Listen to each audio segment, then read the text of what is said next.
Hello guys, स्वागत है आप सब लोगों का मेरे YouTube channel economics of Uttarakhand open university. इसमें हम जो चैप्टर पढ़ रहे थे वो है law of demand and supply. ठीक है, तो हम डिमांड वाला पोर्शन कर चुके थे। अब सप्लाई वाला हमने स्टार्ट किया था जिसमें हमने पार्ट 6 में जाना था कि सप्लाई क्या होती है। पार्ट 7 में हम देखते हैं कि लॉ ऑफ सप्लाई आपका क्या होता है। ठीक है, तो देखो आपका लॉ ऑफ सप्लाई यही कहता है सिंपल लैंग्वेज में कि अदर थिंग्स बीइंग इक्वल, हम हर चीजों को कांस्टेंट मानते हैं। कुछ चीज होती है जिनको हम कांस्टेंट मानते हैं या एजम्पशन में हम कहते हैं कि वो चीज कांस्टेंट है।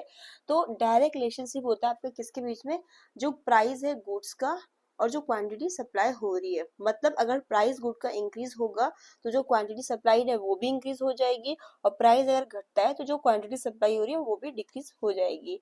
तो देखो आपका लॉ यही कह रहा है, the law of supply states that other things being equal, मतलब हर चीज कुछ कांस्टेंट मान के, कुछ चीजों को कांस्टेंट मानते हैं या जिनको हम एजम्पशंस में देखेंगे अभी कि कौन कौन सी चीजें होती है वो, there is a direct relationship. कैसा रिलेशनशिप है, डायरेक्ट या पॉजिटिव रिलेशनशिप है किसके बीच में, जो प्राइस है गुड्स का उसके बीच में और जो क्वांटिटी सप्लाइड हो रही है। तो पॉजिटिव रिलेशनशिप है, तो इसलिए अगर प्राइस वो गुड्स का इंक्रीज होता है तो जो हम क्वांटिटी सप्लाई है वो भी इंक्रीज हो जाएगी। वहीं पर अगर प्राइस आपका घटता है तो जो हम क्वांटिटी सप्लाई कर रहा है आपका प्रोड्यूसर मार्केट में वो भी ऑटोमेटिकली कम हो जाएगी। इसी वजह से जो आपका सप्लाई कब होता है वो कैसा होता है, इस तरीके से होता है। ठीक है, सॉरी, इस तरीके से नहीं होता, मैंने आपको डिमांड वाला बता दिया। ये आपका डिमांड है, स्लोप डाउनवर्ड। सप्लाई आपका सप्लाई का कैसा होता है, इस तरीके से। ठीक है, जो हमने प्रीवियस वीडियो में देखा भी था, ये देखो इस तरीके से होता है आपका सप्लाई कर्व। ठीक है, डिमांड कर्व स्लोप डाउनवर्ड और सप्लाई कर्व स्लोप अपवर्ड। ठीक है, इस तरीके से आपका सप्लाई कर्व होता है।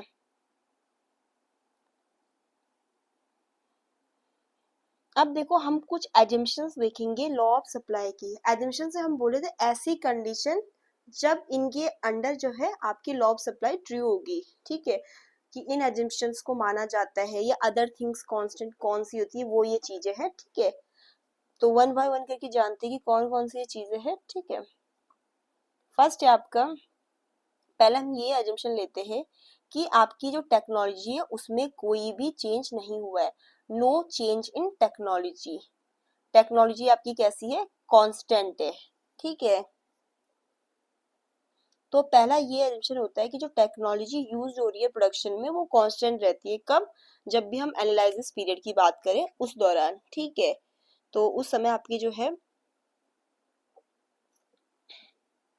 टेक्नोलॉजी आपकी कांस्टेंट रहेगी। क्योंकि देखो अगर टेक्नोलॉजी में कुछ इम्प्रूवमेंट होता है तो सप्लाई इवन आपकी इंक्रीज हो जाएगी। बल्कि अगर आपका प्राइस भी नहीं बढ़ेगा, चेंज नहीं हुआ प्राइस में कुछ भी, लेकिन अगर अच्छी टेक्नोलॉजी का यूज करेंगे तो प्रोडक्शन अच्छा होगा तो सप्लाई ऑटोमेटिकली इंक्रीज होगी। बट हमारा इसमें एजम्पशन क्या है कि टेक्नोलॉजी में कोई चेंज नहीं है, टेक्नोलॉजी आपकी क्या है, कांस्टेंट। ठीक है, second, no change in the cost of production. इन कॉस्ट ऑफ प्रोडक्शन में भी कोई चेंज नहीं है। ठीक है, दूसरा एजम्पशन ये है, देखो जो भी हम इनपुट्स यूज करते हैं जैसे आपके लेबर हो गए, रॉ मटेरियल हो गए, ठीक है, ये हमारे इनपुट है तो इनके प्राइस क्या रहेंगे, अनचेंज रहेंगे, कांस्टेंट रहेगा। ठीक है, क्योंकि देखो अगर आपका प्रोडक्शन कॉस्ट गिर जाता है तो उससे क्या होगा, सप्लाई भी तो इंक्रीज हो जाएगी बिना प्राइस राइज हुए। ठीक है, बट हम ऐसा नहीं मान रहे, हम तो क्या मान रहे हैं कि भाई हमारी जो कॉस्ट ऑफ प्रोडक्शन है वो कांस्टेंट है, उसमें कोई भी चेंज नहीं आया। ठीक है, फिर तीसरा एजम्पशन ये, no no change in the price of other goods. No change in the price of other goods. ठीक है, जो अदर गुड्स जो प्रोड्यूसर प्रोड्यूस कर सकता है उनके प्राइस क्या है, कांस्टेंट है। ठीक है, तो एक एजम्पशन इसमें ये मान के चलते हैं कि जो अदर गुड्स है उनके प्राइस कांस्टेंट है जिनको प्रोड्यूसर प्रोड्यूस कर सकता है।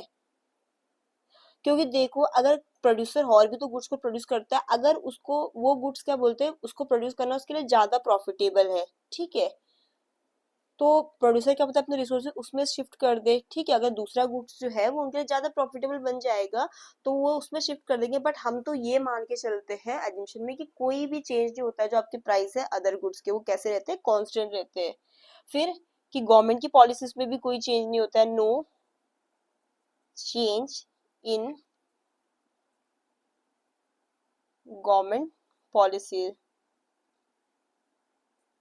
ठीक है। तो जैसे गवर्नमेंट की पॉलिसीज में क्या आ जाता है, आपके टैक्सेस आ जाते हैं, गवर्नमेंट्स के रेगुलेशंस आ जाते हैं, ठीक है। इसी तरीके से सब्सिडीज आ जाती है, ठीक है। तो हम ये सब मान के चलते हैं कि गवर्नमेंट की जो ये पॉलिसीज है इनमें कोई चेंज नहीं है, ये कांस्टेंट है, सेम है, ठीक है। मतलब सेम है ये। क्योंकि अगर देखो, अगर इनमें चेंज होता है कि कल कोई नया टैक्स आएगा तो भाई कहीं ना कहीं प्राइस बढ़ सकता है, सप्लाई कम हो सकती है, वहीं पर सब्सिडी मिल रही है तो वो क्या कर सकती है, इंक्रीज कर सकती है उस चीज को। बट हम तो ये मान के चल रहे हैं कि गवर्नमेंट की जो पॉलिसीज वगैरह उसमें कोई चेंज नहीं होता है, ठीक है, उस टाइम पीरियड में जब वो कमोडिटी सप्लाई हो रहा है, ठीक है, जिस पीरियड में हम एनालिसिस कर रहे हैं, ठीक है।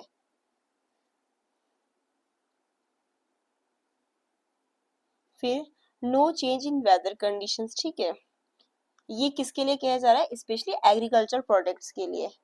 नो नो चेंज इन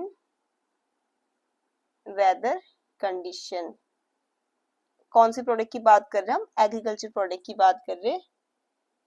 क्योंकि देखो, फेवरेबल और अनफेवरेबल जो आपका वेदर है वो कहीं ना कहीं हमारी सप्लाई को असर करता है, ठीक है। उसमें इरिस्पेक्टिव ऑफ प्राइस, प्राइस का रोल तो बाद में आ जाएगा। भाई अगर मौसम ही जो मौसम होता है, ठीक है, वेदर में चेंज, ठीक है, फेवरेबल है, अगर अच्छा है मतलब मौसम, तो भी सप्लाई इंक्रीज भी हो सकती है। ऐसा भी हो सकता है कि अगर मतलब ऐसा है कि अनफेवरेबल है तो सप्लाई को कहीं ना कहीं असर करता है। तो हम ये मान के चलते हैं कि उस टाइम के दौरान जब एनालिसिस हो रहा है या सप्लाई टाइम के दौरान जब सप्लाई की जा रही हो कमोडिटी, वेदर कंडीशन कैसे है आपकी, कुछ चेंज नहीं हुआ, कांस्टेंट है वो, ठीक है। तो ये भी एक एजम्पशन मान के चलते हैं। फिर एक जो हमारा एजम्पशन है कि जो हमारा टाइम पीरियड होता है वो कैसा होता है, शॉर्ट होता है, ठीक है। Time period is short. देखो जो आपका लॉ और जो ये लॉ है किसमें अप्लाई होता है, शॉर्ट रन में होता है। शॉर्ट रन में हमने कहा था ना कि मतलब क्या होता है कि अगर हम बहुत शॉर्ट रन की बात करें तो उस समय क्या होता है कि जो प्रोडक्शन की कैपेसिटी है वो एकदम से इंक्रीज नहीं हो सकती है, इसलिए एकदम से सप्लाई को बढ़ा भी नहीं सकते। वो कैसी होती है, सप्लाई इन इलास्टिक होती है रिलेटिवली उस समय, ठीक है। तो ये लॉ आपका शॉर्ट रन में अप्लाई ज्यादा होता है, ठीक है। जब जो नंबर ऑफ फर्म्स रहते हैं या प्रोडक्शन कैपेसिटी क्या रहती है, फिक्स रहती है कि कितने फर्म्स है या कितने प्रोडक्शन कैपेसिटी और रिलेटिवली फिक्स रहती है, ठीक है। सिक्स अजम्पशन इसका ये है, ठीक है। फिर हम एक ये भी मान के चलते हैं कि जो हमारा प्रोड्यूसर है वो कैसा है, रैशनल प्रोड्यूसर है। जैसे हम कंज्यूमर को रैशनल मानते थे ना कि कंज्यूमर रैशनल कंज्यूमर है जो अपने लिमिटेड रिसोर्सेज को बहुत सोच समझ के खर्च करता है, तो उसी तरीके से सर्च यहाँ पर कंज्यूमर की जगह क्या आ जाएगा, प्रोड्यूसर। कि भाई जो हमारा प्रोड्यूसर है वो कैसा प्रोड्यूसर है, रैशनल प्रोड्यूसर है। वो लॉजिकली सोचता है, ठीक है, जिसका एम हमेशा ये रहता है कि कैसे मैक्सिमाइज कर सके अपने प्रॉफिट को, ताकि वो सप्लाई को ज्यादा सप्लाई कर सके जब प्राइस राइज हो, ठीक है। तो इसमें यही एज्यूम किया जाता है कि प्रोड्यूसर हमारा रैशनल प्रोड्यूसर है जिसका एम है कि मैक्सिमाइज करना अपने प्रॉफिट को, ठीक है। एक इसका ये भी है कि जो नंबर ऑफ सेलर है वो कांस्टेंट रहेंगे।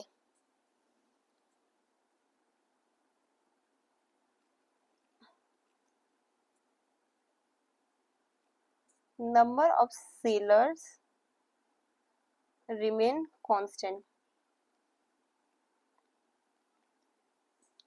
फिर एक ये भी एजम्पशन मान के चलता है कि जो नंबर है आपके प्रोड्यूसर या सेलर के मार्केट में वो क्या रहेगा, कांस्टेंट में। किस टाइम पीरियड में, जब हम सप्लाई कर रहे हैं, एक पर्टिकुलर टाइम पीरियड को लेकर चलते हैं ना, हम सप्लाई कर रहे हैं कमोडिटी को, उस टाइम पीरियड की बात कर रहे हैं या एनालिसिस वाले टाइम पीरियड की बात कर रहे हैं, ठीक है।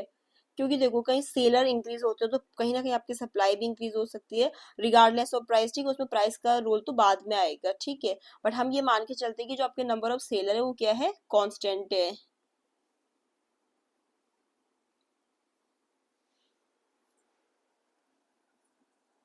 फिर एक और की जो अगर ये लॉ ज्यादा कहाँ पर अप्लाई होता है, जहां पर आपकी कमोडिटी पेरिशेबल नेचर की नहीं होती, ठीक है, क्योंकि भाई पेरिशेबल गुड्स तो बहुत जल्दी खराब हो जाते हैं, जैसे फ्रेश फ्रूट्स हो गए, मिल्क वगैरह हो गए, इनको आप स्टोर नहीं कर सकते, तो उन पे ये लॉ इतना स्ट्रिक्टली अप्लाई नहीं होता है। तो ये कैसे गुड्स पे अप्लाई होता है, आपका नॉन पेरिशेबल कमोडिटी पे। एक एजम्पशन हमारा ये भी है कि लॉ ऑफ सप्लाई वहां पर अप्लाई होता है जहां पर कमोडिटी आपकी कैसी है, नॉन पेरिशेबल है। नॉन पेरिशेबल ये होता है जिनको हम स्टोर कर सकते हैं, जो जल्दी खराब नहीं होते, ठीक है। और पेरिशेबल के केस में ये लॉ इतने स्ट्रिक्टली अप्लाई नहीं होता है, ठीक है।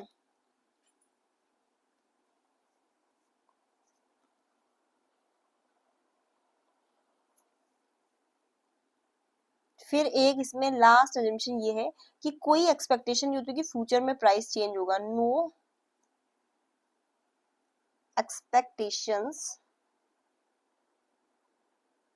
देखो जो हमने कहीं ना कहीं आपके डिमांड के एजम्पशन पढ़े थे वैसे ही है, बस हमें इसमें प्रोड्यूसर के पॉइंट ऑफ व्यू से सोचना है। लगभग पॉइंट सेम ही है, ठीक है। No expectation of future price changes, ठीक है। जो फ्यूचर में प्राइस चेंजेस की हमारी एक्सपेक्टेशन है वो कुछ मतलब उसमें कोई भी चेंज नहीं होगा, ठीक है। ऐसी कोई उम्मीद नहीं कि फ्यूचर में प्राइस चेंज हो जाएगा, ये हमारा कांस्टेंट रहता है। क्योंकि समझो अगर प्रोड्यूसर ये एक्सपेक्ट कर रहा है कि प्राइस जो है राइज और फॉल होगा फ्यूचर में, तो कहीं ना कहीं वो हमारी करंट सप्लाई डिसीजन को इन्फ्लुएंस करेगी, ठीक है। तब कैसे होगा ये लॉ अप्लाई। तो इस लॉ का एजम्पशन में हम यही मानते हैं कि कोई भी एक्सपेक्टेशन नहीं है कि फ्यूचर में प्राइस चेंज होगा, यही होता है कि फ्यूचर में भी प्राइस कांस्टेंट रहेंगे, ठीक है। ये इसमें एजम्पशन लेकर चलते हैं। तो इस वीडियो में हमने यही जाना कि आपका लॉ ऑफ सप्लाई क्या होता है और क्या उसके एजम्पशंस है या कंडीशन है जिसमें आपका law of supply holds true, ठीक है।